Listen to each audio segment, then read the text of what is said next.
Hey guys, welcome to Friday Q&A number 50.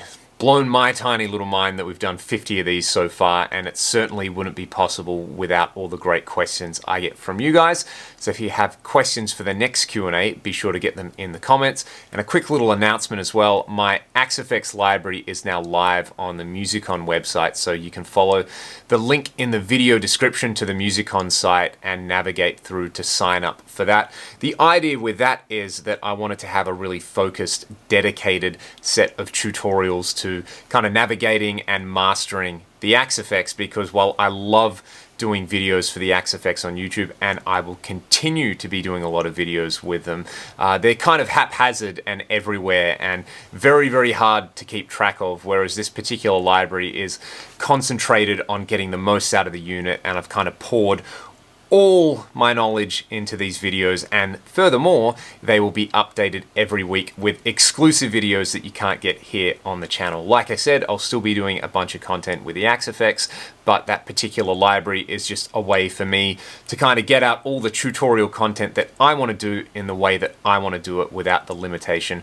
of YouTube. And it would mean a lot to me if you guys go and check it out, and you can actually support what I'm doing with the channel and with the library by signing up to that. So anyway, there's my shill post for my library. Let's get into the questions. Halloween in Australia wasn't really a very big thing when I was growing up as a kid. I think there was kind of a culture in Australia in the 90s that was pretty resistant to like encroaching American influence, but you know, you've had this generation of people like me growing up watching American cartoons and American movies and loving everything American. And because Australia is quite a well-off country and it's been very easy to travel to America, you've had a bunch of us go to the States and, you know, fall in love with American culture and American food and, you know, American people as well, like I did. My wife is American. So Halloween has become a much bigger thing in Australia. And it's also obviously become a much bigger thing in my family because my wife is American, and we try to do something every year, and it's something that I have certainly gotten into a lot more, and I would love to do Halloween in the States one year. The guitar holders on my wall, what I did was I bought a bunch of hangers from a music store that was closing down, and then my dad, the legend, the man, the myth, the legend, actually bolted them all to a massive piece of wood and mounted them for me, because he is a genius when it comes to wood and using his hands, and I have no idea what he did, but he basically knocked it out in an afternoon, and it works very, very well. And I'm sure if you have some, you know, some decent solid carpentry skills, you could do the same thing as well if you just find a way to get those wall hangers attached to the wood and then attach the wood to the wall. That's how we did that. A video on setting up my guitars. I should do another video on that because I've had a lot of my guitars set up by Tim at MT Guitars, and he is excellent at setups, and he also uses a Plek machine to aid in the process. And I haven't done a Plek video for a while. No, they've had a bunch of updates and kind of new features that you can do on the Plek that he's always raving about. So if you guys would like to see another video on how I have my guitars set up, I get them Pleked, and I think that would be pretty interesting because the Plek can give off a bunch of data about action and string height, and I would be more than happy to share that with you guys. Have I ever used the old Boss pitch shifter delay pedal? I haven't, but I have heard they have a pretty cool reputation, and that's something that I would like to do one of my great or garbage style videos about, because I love getting old pedals and doing those great or garbage videos. This is a question from Larry Norton. He asks about replicating his old wet-dry wet rig and how you would do it in the Axe-Fx. Essentially what I would do is, if you had two amp blocks, something that you could do is you could obviously have your dry amp panned in the center. Then you could have another amp block in a parallel row, and you could run that into two different cab IRs. So, you know, have your stereo effects and stuff like that on your wet signal there, but, you know, run one side into an IR of a cab with, you know, an M160 or a Royer 121, run the other side into a 57, and if you use the same cab, those two microphones are going to impart a different character onto that, so you'll still get that kind of slightly different EQ on either side, and that should give you the mega wall of sound thing that you're after. I should really do a video about that, shouldn't I?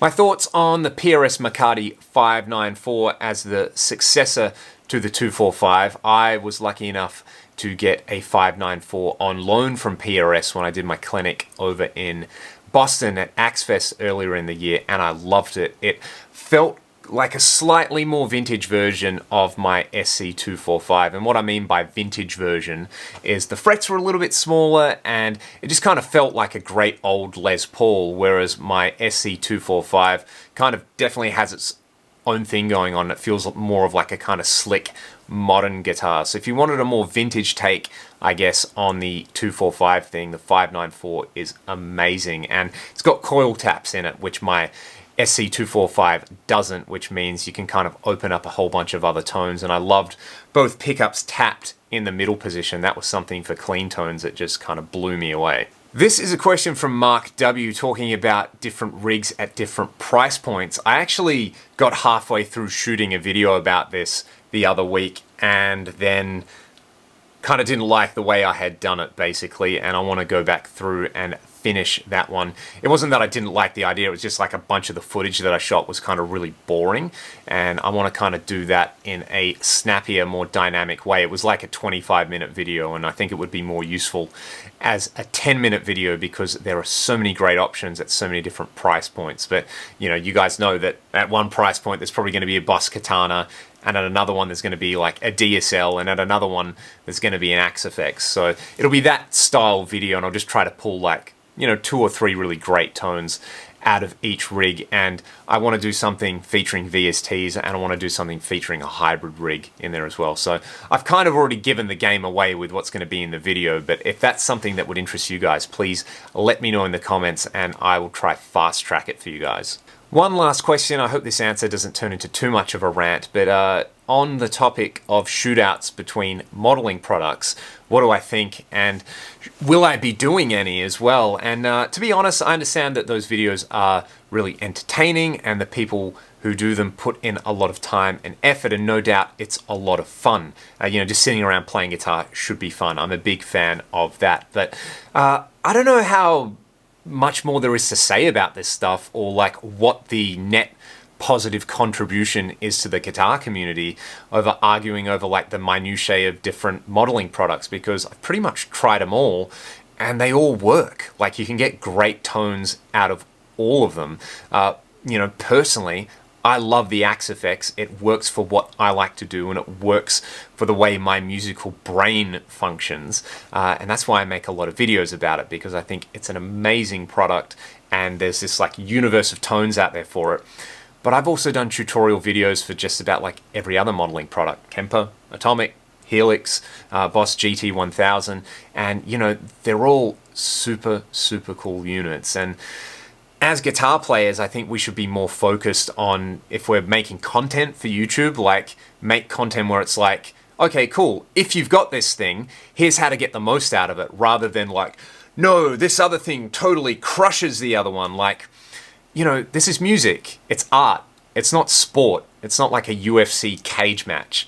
I'm not really very interested in that sort of stuff. If I want to, like, you know, see a fight night, then I'll watch UFC or I'll watch some Aussie Rules football and I'll get that out of my system. But when it comes to music, you know, it's art and it's expression, and gear is just a set of tools to get you there, ultimately. You know, the end goal is the art and the expression. And like I said, you know, fussing over the minutiae, you know, sure, maybe you're really interested in that sort of content, but I think I'm at the stage in my life where I don't really want to make content like that. I'd rather talk about King Diamond riffs that I love and what we can learn from someone like Richie Blackmore, or how to dial in a great tone on just about anything. That's why I'm here. And, you know, all you guys, the majority of you who weigh in on the comments and contribute to the discussion are pretty awesome, and it has been a pleasure so far interacting with the community and making content and getting the feedback from all of you guys. So thank you for all the extra motivation that you give me, because it certainly inspires me to play guitar a whole lot more than I would otherwise. And when I'm playing guitar, I inevitably end up writing music, and that is the thing that I love to do. So anyway, there's my mini rant over. You guys have been awesome. If you have questions for next time, please put them in the comments below, and I will see you next time. Stay excellent. Oh yeah, and the Zoom 707 is the greatest modeler of all time. What are you guys talking about?